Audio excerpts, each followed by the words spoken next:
¿O no? Este es un tiempo de decisiones. Les voy a contar una historia. El otro día la leí, es una historia verídica que sucedió en China. China es el país de mayor cantidad de habitantes del mundo. Y hace unos 60, 70 años atrás, China estaba envuelto en una vorágine de problemas, de situaciones complicadas, incluso de hambre. Y suben nuevos líderes y estos líderes deciden industrializar todo lo que tiene que ver con el agro. Y entonces, bueno, empezaron a calcular, a ver qué se podía hacer, cómo se podía subir la industrialización de los granos, o sea, todo un tema, ¿no? Al ser un país tan numeroso, obviamente la comida pasaba y pasa a ser un elemento vital para ellos. Y eran también tiempos de decisiones. ¿Y qué hacemos? ¿Por qué los granos no rinden? Y entonces, siempre hay algún genio, ¿no? Dice, yo sé por qué los granos no rinden. ¿Por qué? Ahí toda la cabeza, digamos, de los líderes. Porque es culpa de los pajaritos. ¿Cómo puede ser? Uno de los países más poderosos del mundo, uno de los países que necesitaba todo el tema de la comida, ponerlo en condiciones, y salta uno y dice, la culpa la tienen los pajaritos. Bueno, ¿por qué? Y entonces empiezan a investigar y llegaron a la conclusión de que cada pajarito comía 400 gramos de granos. Y claro, había millones de pajaritos y obviamente comían muchísimo grano, que era grano destinado a la alimentación de los chinos, de los seres humanos. ¿Me van siguiendo hasta ahí? Sí. Bueno, ¿qué hacemos? ¿Cuál sería la propuesta? La cacerola. A la cacerola. Bueno, sí.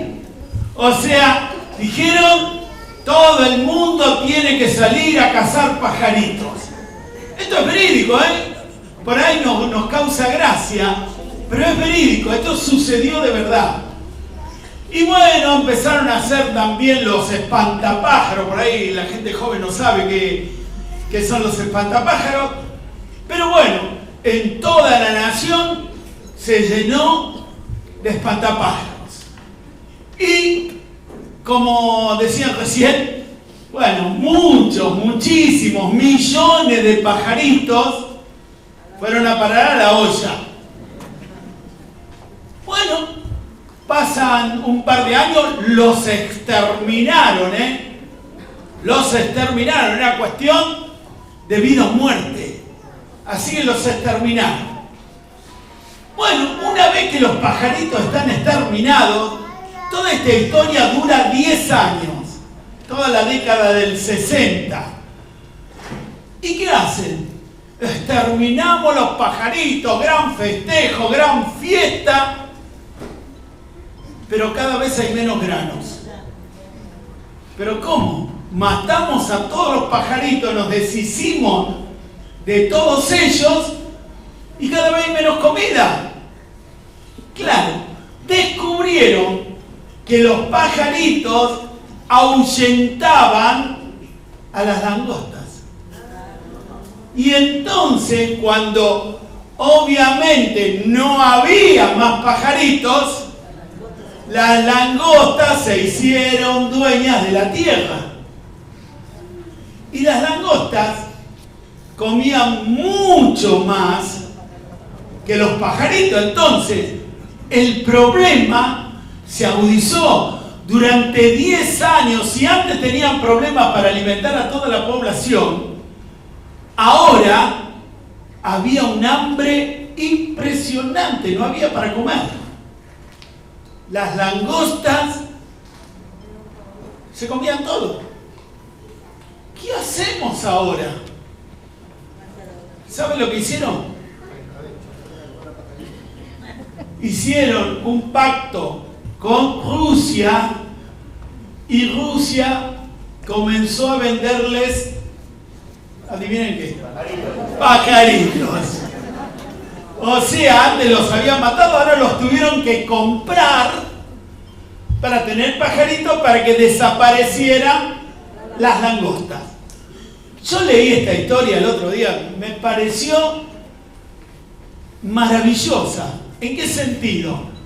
En que nosotros los seres humanos tomamos esas decisiones por cuenta propia y ¿saben qué? Nos equivocamos. No, pero yo lo voy a hacer así. No importa que la palabra de Dios me lo prohíba, yo lo hago igual. Y pensamos que aún tomando decisiones malas, vamos a ser favorecidos. Y no es así. Pasaron 10 años entre el principio y llamémosle la importación de pajaritos. Pasaron 10 años de una hambruna impresionante. Iglesia, cuidado con las decisiones que tomamos. Cuidado. Los chinos lo vivieron en carne propia y muchas veces nosotros también. Pero en este día, Dios me dice, te dice, nos dice que este es el tiempo de tomar decisiones que sean decisiones que estén avaladas por Dios. Y una de esas decisiones, que a veces el desánimo, la depresión, la debilidad, que puede ser espiritual pero también física, el Señor nos dice, quédate firme y avanza. Quédate firme y avanza. Vamos, primer pasaje. 1 Corintios 15:58. Así que, hermanos míos, amados, estén firmes y constantes, creciendo en la obra del Señor, siempre sabiendo que vuestro trabajo en el Señor no es en vano. Entonces Dios nos está diciendo que tenemos que estar firmes, que tenemos que soportar el ataque del diablo sobre nuestras vidas, el ataque del enemigo. ¿Y qué más dice? Y retroceder. ¿Dice eso? No, dice estate firme y avanzá. Estate firme y avanzá. Y tu trabajo en el Señor no es en vano.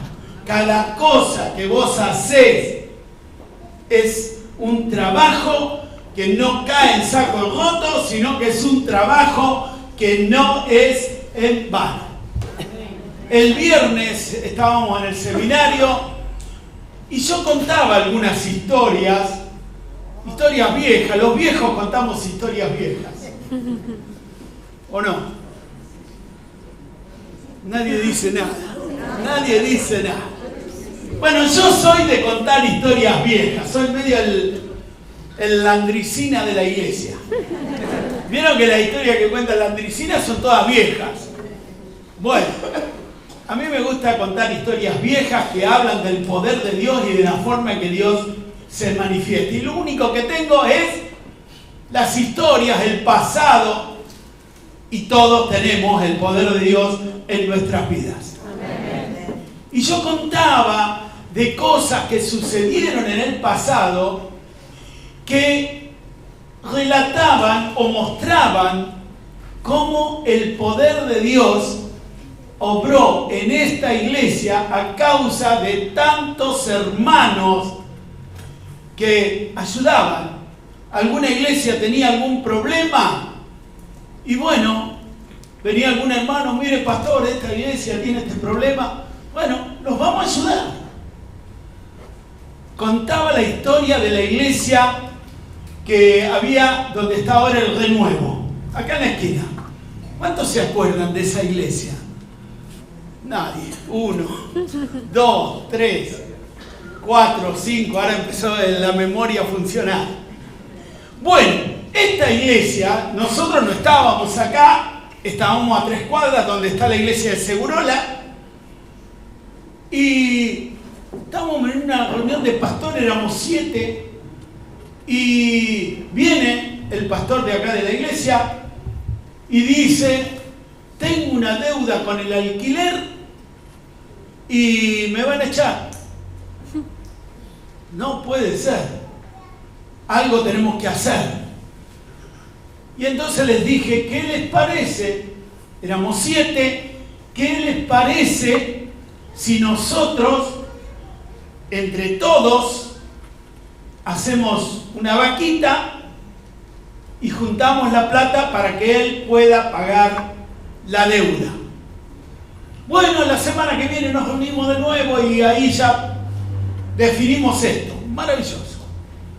Semana siguiente, ¿cuántos éramos? 7. Éramos 3. El dueño de iglesia, este hombre de acá de la esquina y su servidor. Y estábamos, los otros 4 desaparecieron. Después nos enteramos que no todos se quejaron, dijeron que uno tenía un problema, otro. Nadie quiso ayudar. Solo nosotros. Yo obviamente consulté con los diáconos. ¿Qué hacemos? ¿Los ayudamos? No, estamos hablando nosotros hace 20 años atrás. O más, 25. Todos, sí, ayudémoslo. ¿Saben qué pasó? Nadie ayudó. Este hombre finalmente tuvo que irse porque no tenía para pagar la deuda. Se tuvo que ir porque, salvo nosotros, nadie quiso ayudar. ¿Dónde estamos hoy nosotros también alquilando? Ahí, en ese lugar, Dios nos lo regaló, lo alquiló a nosotros. Y bueno, contaba esas historias, contaba muchas otras historias más de cómo el trabajo en el Señor no es en vano. No es en vano. Hoy estamos disfrutando de ese lugar. Hoy tuvieron un encuentro las mujeres que, dicho sea de paso, fue muy numeroso. Vino la gente del Bajo también al encuentro, la iglesia del Bajo. Y hoy estamos disfrutando ese lugar. ¿Por qué? Porque el trabajo en el Señor y todo lo que hacemos en el Señor no es en vano. No es en vano. Este es tiempo de Dios. Y Dios, todo lo que hacemos para Él, finalmente vamos a tener los beneficios de haberlo hecho para el Señor. Y no solamente los beneficios materiales, sino, y por sobre todas las cosas, los beneficios espirituales. ¿Estamos? Amén. Siguiente, vamos a Éxodo 17 del 8 al 15. Entonces vino Amalek. Amalek era una tribu muy grande, enemiga del pueblo de Dios, y peleó contra Israel en Refidim. Y dijo Moisés a su segundo, a Josué: escógenos varones y sal a pelear contra Amalek. Mañana yo estaré, dice Moisés, sobre la cumbre del collado y la vara de Dios en mi mano. Pelea. Estos de Amalek nos están haciendo la vida imposible. Vamos a pelear contra ellos. Amalek es el símbolo de Satanás, de sus demonios, y el pueblo de Israel se prepara para la pelea. Siguiente, 10. E hizo Josué, como le dijo Moisés, peleando contra Amalek. Y Moisés y Aarón y Hur subieron a la cumbre del collado. El collado era un pequeño promontorio que dominaba todo el lugar. Y entonces allí estaba Moisés, Aarón y Hur, que suben los tres ahí a esa elevación que estaba a la vista de todos. ¿Me van siguiendo? Sí. Gran pelea ahí en la planicie, y ellos tres suben a ese promontorio, a ese collado, a ese lugar. Y sucedía que cuando alzaba Moisés su mano, Israel prevalecía. Mas cuando él bajaba la mano, claro, la mano se cansa. Hoy, esta mañana, predicó Pablo y hizo pasar a un hermano que levantara las manos. No pudo tener las manos levantadas mucho tiempo.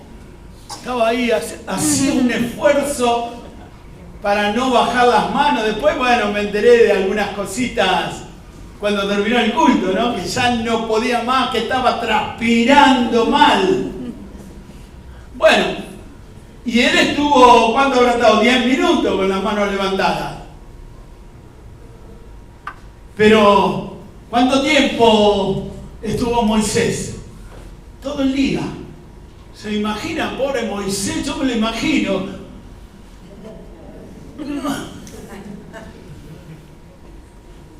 Emiliano estuvo 10 minutos, transpiraba. Moisés estuvo todo el día.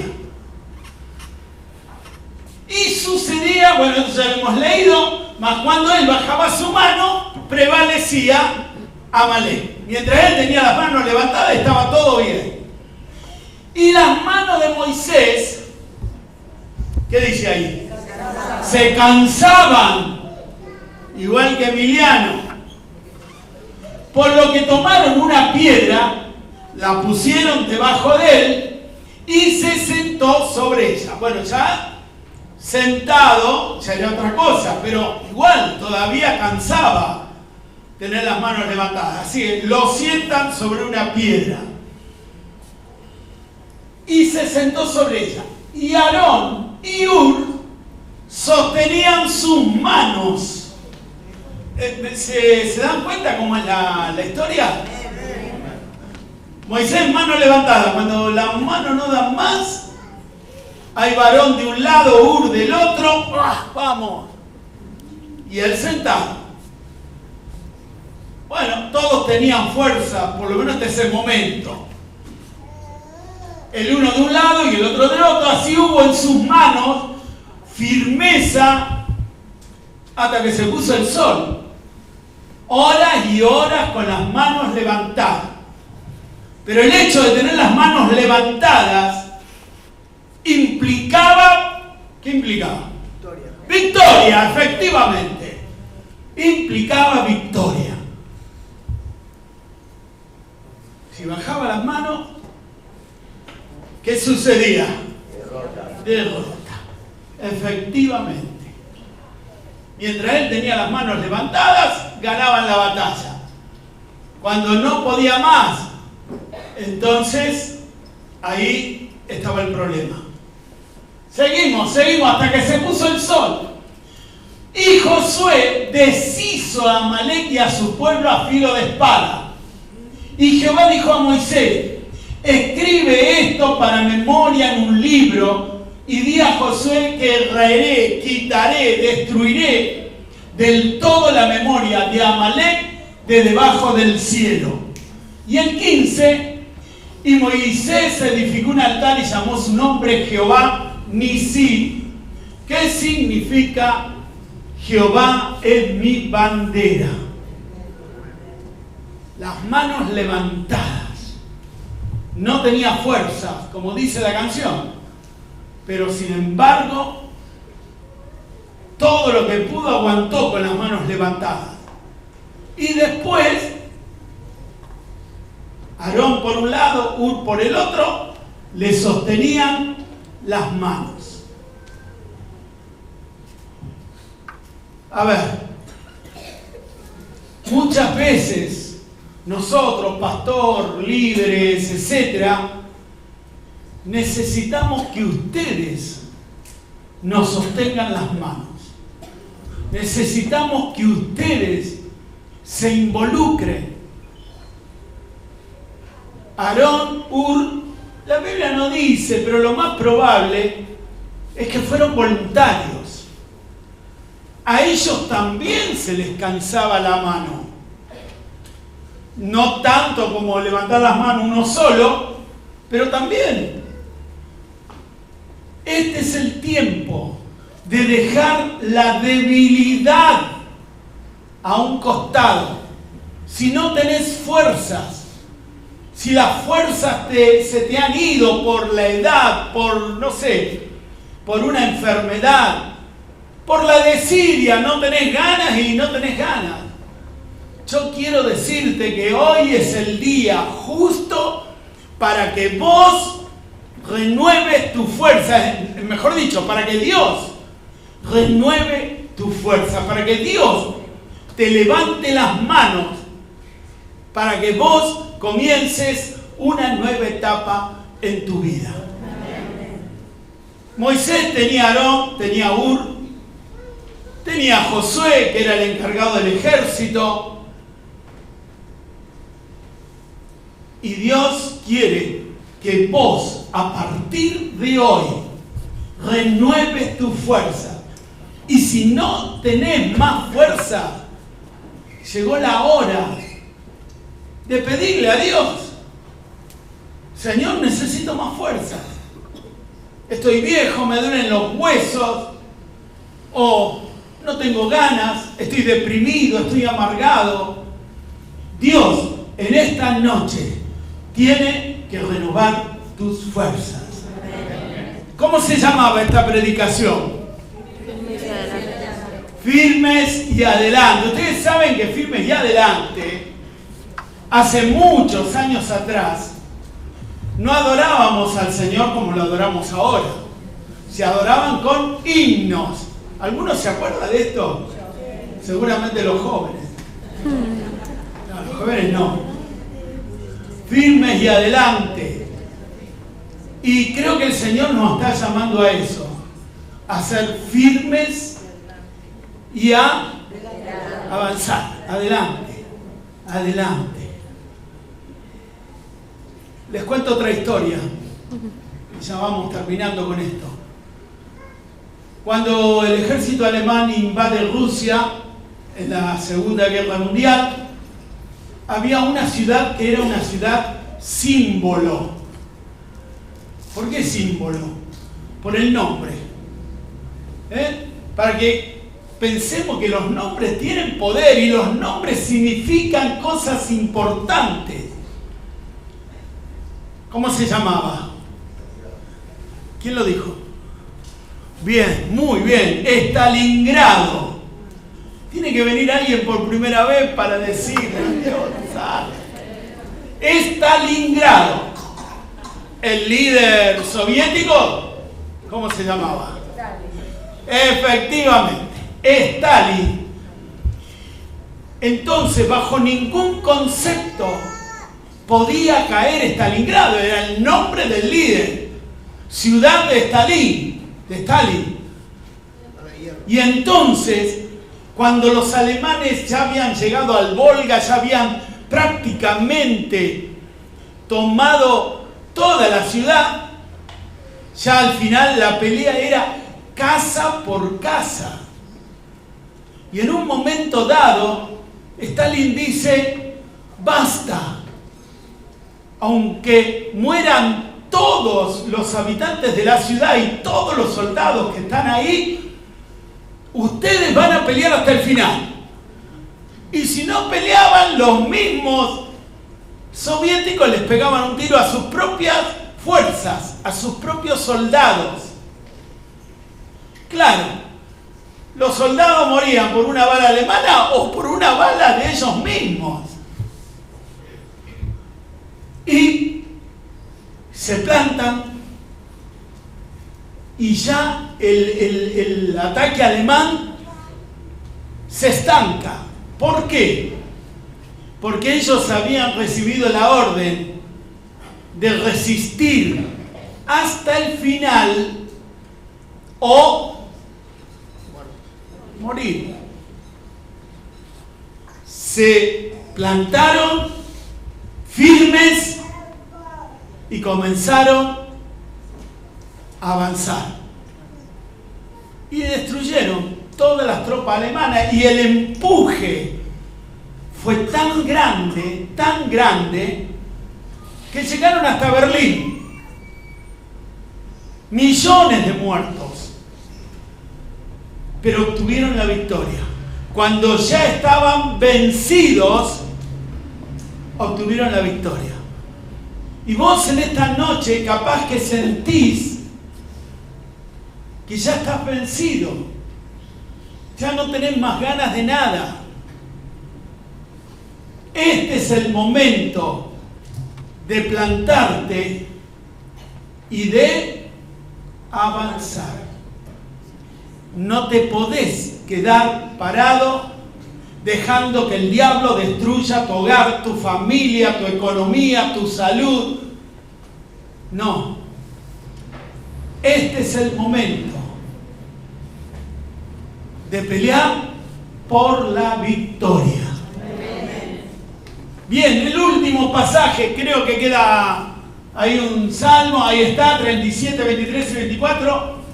Por Jehová son ordenados los pasos del hombre y él aprueba su camino. Cuando el hombre cayere, no quedará postrado porque Jehová sostiene su mano. Jehová te sostiene. Es tiempo de recuperar las fuerzas. Este es el momento. Y es el momento en que tenés que tomar buenas decisiones. Y volvemos a los pajaritos de China. Tiempo de tomar buenas decisiones. Porque si no, vamos a pasar hambre. No hambre de comida. Hambre espiritual. Yo te voy a invitar a que te pongas de pie. Vamos a orar.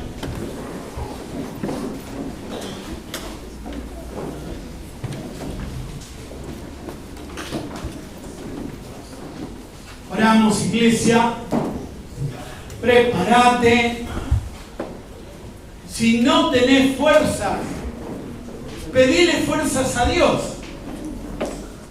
De hecho, si hay alguien que siente que no tiene más fuerzas, yo quiero orar por usted, lo invito a venir aquí adelante. Alguien que, dice... No,